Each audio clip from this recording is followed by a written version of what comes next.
হলাম আজকে আমি দেখাবো কিভাবে এই ধরনের এমআর লেটার লোগো ডিজাইন করবেন। তো দেখেন লোগোগুলো কত প্রিমিয়াম ক্যাটাগরি। তো এই ধরনের লোগো ডিজাইন কিন্তু আপনি আপনার ফোনের মাধ্যমে করতে পারবেন। তো এই ধরনের লোগো ডিজাইন করার জন্য ভিউয়ার্স ভিডিওটি মনোযোগ সহকারে দেখতে থাকুন। ভিডিওটির কোনো অংশ গুগল প্লে স্টোর থেকে পিক্সেলি বেসটি ইনস্টল করে নেবেন। তারপর ওপেন করার পর এরকম আসতে পারে। তারপর হচ্ছে ক্যান্সেলে ক্লিক করে দিবেন। ক্যান্সেলে ক্লিক করার পর এই যে লেখাটি দেখতে পাচ্ছেন এটাকে ডিলিট করে দিতে হবে। তারপর হচ্ছে এখানে 3 ডটে ক্লিক করে এখান থেকে একটা ইমেজ সাইজ নেবেন। তো আপনার যেটা প্রয়োজন সেই ইমেজ সাইজটি নেবেন। আমি ইউটিউব থাম্বনেইল অনুযায়ী একটা সাইজ নিয়ে নিচ্ছি যেহেতু আমি ইউটিউবের জন্য ভিডিও বানাচ্ছি। তারপর হচ্ছে এই লেখাতে ক্লিক করবেন। এতে ক্লিক করার পর এই যে প্লাস আইকনে ক্লিক করলে দেখেন একটা টেক্সট এসে পড়ছে। এখানে আপনি যে নামটি ডিজাইন করবেন সেই নামটি সুন্দর করে লিখে নিতে হবে। আমি জাস্ট হচ্ছে এখানে একটা ডেমো নেম লিখে দেখাচ্ছি এমআর লোগো ডিজাইন। তো এমআর লেটার লোগো ডিজাইন এখানে কিন্তু শুধুমাত্র এমআর না, আপনি চাইলে আপনার নাম বা আপনার যেটা পছন্দ হবে সেই নামটি ডিজাইন করতে পারবেন। টেক্সটের সাইজের থেকে লেখাটিকে বড় করে নেবেন, ঠিক আছে? এরকমভাবে টেক্সটের সাইজের থেকে বড় করতে পারেন, কিংবা হচ্ছে ডটগুলোতে টান দিয়েও ছোটো বড় করা যায়। তো ডটগুলোতে টান দিয়ে ছোটো বড় করতে পারেন। যখন এটা ছোটো ছিল তখন কিন্তু এটাকে ধরা যায় না। এই ফন্টে যাবেন, ফন্টে যাওয়ার পর দেখেন এখানে অনেকগুলো স্টাইলিশ ফন্ট আছে ইংলিশ লেখাটিকে ডিজাইন করার জন্য। কিন্তু আপনি যে ডিজাইনটা করতেছেন সেই ডিজাইনটি করার জন্য নির্দিষ্ট একটি ফন্টের নাম বলে দিচ্ছি, সেটা দিয়ে আপনি এই ধরনের নাম ডিজাইন করতে পারবেন। সেটা হচ্ছে আপনার ইউনিভার্সাল শরীফ। আমি দেখাচ্ছি গুগল ক্রোম ব্রাউজারে গিয়ে ইউনিভার্সাল শরীফ লিখে সার্চ করলেই সেটা আপনি পেয়ে যাবেন। সেটা হচ্ছে ফ্রিতে আপনি ডাউনলোড করতে পারবেন। আর পিক্সেল ল্যাবে কীভাবে ফন্ট অ্যাড করবেন এ নিয়ে আমার চ্যানেলে ভিডিও আছে। আমি ভিডিওর লিঙ্ক ডিসক্রিপশন বক্সে এবং উপরের দিকে তাকান একটা লেখা আসছে আই বাটন, সেখানে দিয়ে দিব, সেখানে ট্যাপ করে দেখে নিতে পারবেন। তো এই লেখাটিকে অ্যাড করার পর একটা শেপ অ্যাড করে এখানে ছোটো করে দিবেন। ছোটো করে দেওয়ার পরে এই দুইটাকে মার্চ করে একটা পিকচার বানাবেন। কেন করলাম সেটা পরে বলতেছি ভিউয়ার্স। এরকমভাবে প্রথমে মার্চ করে নেবেন। মার্চ করার পর এই লেখাটিকে দেখেন এটা একটু বেশি চড়া হয়েছে, এটাকে লম্বা করার জন্য এরকমভাবে টান দিয়ে লম্বা করে নেবেন। একটু লম্বা করার জন্য কিন্তু ভিউয়ার্স আমি এই ট্রিক্সটি অবলম্বন করলাম। তারপর হচ্ছে একটা শেপ অ্যাড করবেন, 4 কোণ আকারে শেপ অ্যাড করবেন আর এটাকে নিচে রেখে দেবেন এরকমভাবে, মানে জায়গাটা বের করার জন্য। কারণ হচ্ছে আমি আরেকটি ডিজাইন করবো। এটার মাঝখানে যে ডিজাইনটা করছিলাম এমআর এর মাঝখানে যে একটা শেপ তৈরি করছিলাম সেই শেপটা তৈরি করার জন্য এরকম একটি সুন্দর একটা সাদা শেপ নিয়ে নেবেন। নেওয়ার পর এই গ্রিল অপশনে চাপ দিয়ে এটাকে অপশনটি চালু করবেন। তারপর হচ্ছে এখানে নিচের দিকে দেখেন ম্যাগনেট অপশন আছে, সেটাও চালু করে নেবেন। তারপর মাস্ক অপশনটি খুঁজে বের করবেন। এই মাস্ক অপশন থেকে আপনার দেখেন এই যে ডটগুলো বের হয়ে গেছে। এই ডটগুলোতে আপনি সুন্দর করে এরকমভাবে স্কেল বরাবর বসাতে পারবেন। অর্থাৎ সমানভাবে বসানোর জন্য কিন্তু আমি এই স্কেলটা চালু করে নিচ্ছি এবং কি ম্যাগনেট অপশনটি চালু করে নিলাম। এরকমভাবে আপনি প্রত্যেকটা ডটের মধ্যে দেখবেন 2টা করে অপশন থাকে। সেই 2টা অপশন আপনি নাড়াচাড়া করে যে কোনো ধরনের ডিজাইন করতে পারবেন। এখন জাস্ট হচ্ছে আমি এই ধরনের শেপ তৈরি করতেছি, ঠিক আছে? আপনি চাইলে কিন্তু লতা পাতা যে কোনো ধরনের ডিজাইন এই মাস্ক অপশন থেকে তৈরি করতে পারবেন। আমার অন্যান্য ভিডিওতে আমি দেখাইছি কীভাবে আপনি প্রফেশনাল এই মাস্ক অপশন দিয়ে কাজ করবেন। তো এখন এই ক্রস অপশনে চাপ দিলে দেখেন একটা ডট চলে গেছে। এখন এটা আউটে দিয়ে দিতে হবে, অর্থাৎ বাইরের অংশটুকু কেটে যাবে, শুধুমাত্র ভিতরের অংশটুকু থাকবে। তো এখন এই গ্রিল অপশনটি অফ করে দেওয়ার পর দেখেন এটা তৈরি হয়ে গেছে। তো আমি যেহেতু ভিডিও করতেছি এই জন্য প্রফেশনালি ভালোভাবে এটা তৈরি হইতেছে না। এখানে আমার তাড়াতাড়ি কাজটা দেখানো লাগতেছে। এটা যদি আপনি প্রফেশনালি তৈরি করতে চান সেক্ষেত্রে আপনার কিন্তু ধীরস্থির কাজ করতে হবে, অনেক স্লোলি কাজ করতে হবে, অনেক ভালোভাবে অ্যাটেনশন দিয়ে কাজ করতে হবে, অনেক মনোযোগ সহকারে। তো ভালোভাবে এরকমভাবে বসাবেন। বসানোর পর হচ্ছে এটাকে 2বার কপি করতে হবে। আমি দেখাচ্ছি কেন কপি করতে হবে। ফার্স্ট টাইম কপি করলাম, এটাকে আমি কালার দিয়ে দিতেছি বোঝানোর সুবিধাতে, কারণ সাদা কালারের সাথে সাদা কালার ম্যাচিং হয়ে যাবে, কালো কালারের সাথে কিন্তু কালো কালার ম্যাচিং হয়ে যাবে। তো ম্যাচিং যাতে না হয় সেজন্য ভিউয়ার্স আমি এটার কালার রেডি রেখে দিছি। পরবর্তীতে আমি কালারটা চেঞ্জ করে দিছি এডিট করার সুবিধাতে। এখন এটার কালার আবার দিবেন সাদা কালার, ঠিক আছে? সাদা কালারটি দেওয়ার পর এখন এরকমভাবে চিকন একটা শেপ তৈরি করবেন।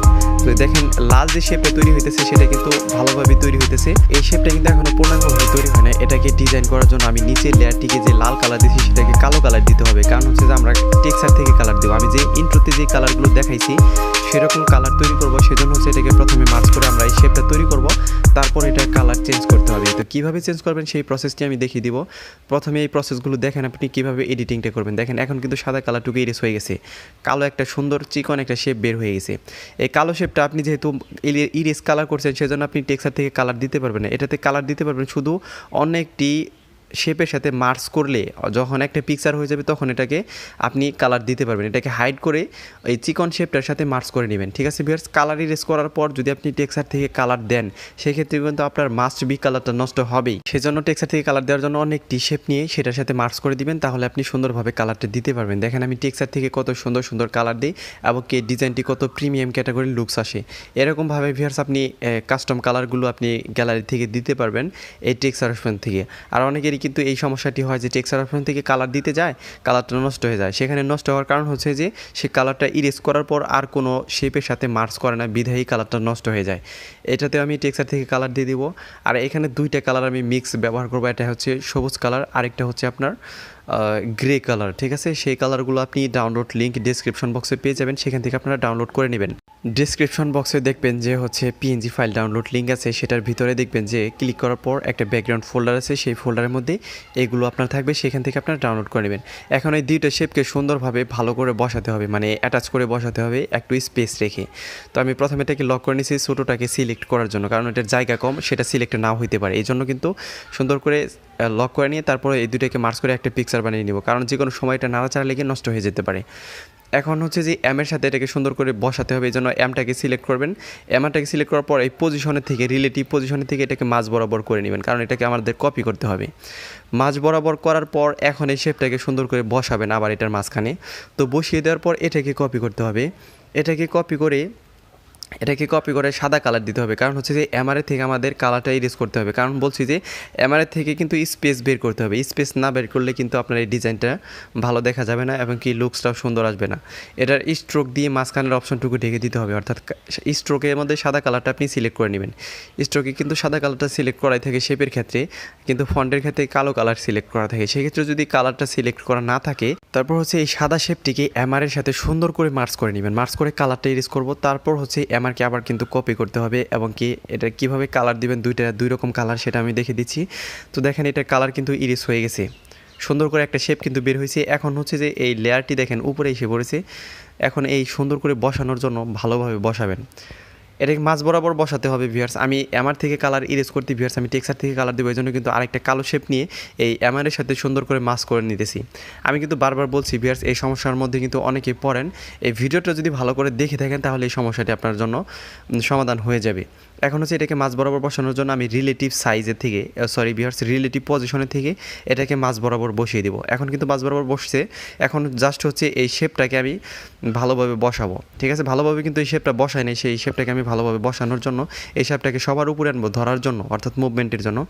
এখন দেখেন এটা কিন্তু মাঝ বরাবর বসে গেছি। মাঝ বরাবর বসে গেলে আমি কিন্তু এখন বলতেছি যে যে কোনো একটা সিলেক্ট করবেন, সিলেক্ট করার পর মাস্ক অপশনে চলে যাবেন বা ইরেজার অপশনে চলে যাবেন। আমি ইরেজার অপশনে যাইতেছি, ইরেজার অপশনে যাওয়ার পর এই ব্রাশ সাইজটাকে বড় করে পজিশনটাকে এই করে উপরের বা নিচের যে কোনো একটা অংশ আপনি এরকমভাবে ইরেজ করে নেবেন, ঠিক আছে? কি বলছি, উপর বা নিচে যে কোনো একটা অংশ কাটবেন, দুইটা অংশ নিয়ে কিন্তু এরকমভাবে ইরেজ করবেন না, মানে মুছে নেবেন ইরেজার দিয়ে, ভালোভাবে মুছে নেবেন যাতে কোনো অংশ বাদ না থাকে। ভালোভাবে মুছে নেওয়ার পর এখান থেকে রাইট দিয়ে দিবেন। এখন এটার কালার দিতে হবে টেক্সচার থেকে, অর্থাৎ নিচের অংশটুকু আসছে, নিচের অংশটুকুকে আমি গ্রে কালার দেবো, ঠিক আছে ভিউয়ার্স? এটা কিন্তু উপরের লেয়ার থেকে কিন্তু আমি কালারটা ইরেজার অপশন দিয়ে কেটে নিছি।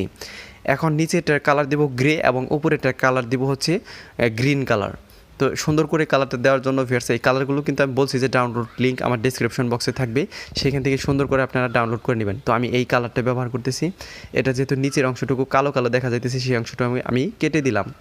তো দেখেন কত সুন্দর প্রিমিয়াম ক্যাটাগরির কালারগুলো তৈরি হইতেছে। এগুলো কিন্তু আপনি পিক্সেল ল্যাব দিয়ে সুন্দরভাবে তৈরি করতে পারবেন টেক্সচার অপশন থেকে, আর এই কালারগুলো আপনি ব্রাউজার থেকে ডাউনলোডও করতে পারবেন। এখন নিচের যে ল্যাটি আছে সেটার কালার কিন্তু টেক্সচার অপশন থেকে দিব। এই সবুজ কালারটি আমি কিন্তু পূর্বে সবুজ কালারটি ব্যবহার করছি, সেই কালারটি আমি এখনও ব্যবহার করব, কারণ হচ্ছে দুইটা কালারের মিক্স আমরা এখানে ব্যবহার করতেছি। এই যে এই কালারটি কিন্তু অনেক সুন্দর দেখা যাইতেছে, অনেক ম্যাজিক্যাল একটি কালার।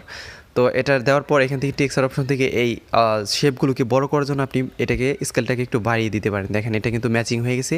এখন এইটুকুকে মার্চ করে একটা পিকচার বানাতে হবে, কারণ এটাকে 3D ডিজাইন দিতে হবে। 3D ডিজাইন দেওয়ার আগ পর্যন্ত কিন্তু এই ডিজাইনটি পূর্ণতা পাবে না, এবং কি ব্যাকগ্রাউন্ড দেওয়ার আগ পর্যন্ত। তো সেই প্রসেসটি আমি দেখিয়ে দিচ্ছি। প্রথমে আমি এটাকে 3D ডিজাইন দেবো, তার জন্য হচ্ছে আপনি গ্লোসি টেক্সট দেওয়ার জন্য ইমপ্রেস অপশনটি চালু করবেন, এখান থেকে ডিজাইনটি নষ্ট হয়ে যাবে। তারপর ছোটো বড় করার পর আপনার ডিজাইনটি ঠিক হয়ে যাবে। অনেকের কিন্তু নষ্ট হয়ে যাওয়ার পরে বলে যে এটা নষ্ট হয়ে গেল কেন, এটা সেটা আসলে কি এই ইমপ্রেস অপশনটি চালু করার পর অনেকেরই নষ্ট হয়ে যাবে। এটা ছোটো বড় করলে আবার একসময় ঠিক হয়ে যাবে। শ্যাডো অপশন থেকে এটাকে 3D ডিজাইন দেওয়ার জন্য আমি এটাকে মাইনাস করব, এবং কি ওয়াই পজিশনটাকে প্লাস করবো। এক্স পজিশনটাকে মাইনাস করবেন, ওয়াই পজিশনটাকে প্লাস করবেন, কিংবা হচ্ছে মাইনাস মাইনাস প্লাস প্লাস, আপনি যেটা ইচ্ছে সেটা করতে পারেন। ব্লার রেডিয়াস একটু কমিয়ে দেবেন। এখন কিন্তু 3D ডিজাইন হয়ে গেছে, জাস্ট হচ্ছে ব্যাকগ্রাউন্ড অ্যাড করতে হবে ফ্রম গ্যালারি। অর্থাৎ ব্যাকগ্রাউন্ড অ্যাড করার জন্য আপনি যদি গ্যালারি থেকে ব্যাকগ্রাউন্ড অ্যাড করেন সেক্ষেত্রে কিন্তু লেখাই আছে যে ফ্রম গ্যালারি। আর যদি শুধুমাত্র কালার ইউজ করেন সেক্ষেত্রে কিন্তু এখানে কালার আছে, গ্রেডিয়েন্টের থেকেও আপনি মিক্স কালার ব্যবহার করতে পারবেন। তো আমি প্রিমিয়াম ক্যাটাগরি ব্যাকগ্রাউন্ড ব্যবহার করতেছি, দেখেন কতটা সুন্দর লাগতেছে এই ডিজাইন দিকে। এখন এটাকে শেয়ার করার জন্য জাস্ট হচ্ছে আপনি মাঝ বরাবর বসানোর পর শেয়ার অপশানে ক্লিক করবেন, এখান থেকে রেজুলেশন বাড়াবেন না, সেভ টু গ্যালারি। ভিউয়ার্স ভিডিওটি ভালো লাগলে দয়া করে আমার চ্যানেলটি সাবস্ক্রাইব করবেন। ধন্যবাদ সবাইকে ভিডিওটি মনোযোগ সহকারে দেখার জন্য।